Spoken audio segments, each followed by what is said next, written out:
മറയൂരിൽ panchayat office സന്ദർശിച്ചത് മറ്റാരുമല്ല, ഒരു കാട്ടുപോത്താണ്.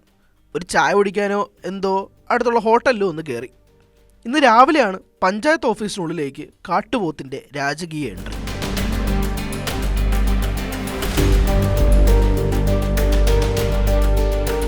സെക്രട്ടറിയുടെ മുറിയിൽ കയറിയ കാട്ടുപോത്ത് പുറത്തിറങ്ങാൻ കഴിയാതെ ഏറെ നേരം കുടുങ്ങിക്കിടക്കുകയും ചെയ്തു. വനം വകുപ്പും നാട്ടുകാരും നടത്തിയ പരിശ്രമത്തിനൊടുവിൽ കാട്ടുപോത്ത് പുറത്തേക്ക് ഇറങ്ങിയത്. പിന്നാലെ നേരെ ഹോട്ടലിലേക്ക് കയറി.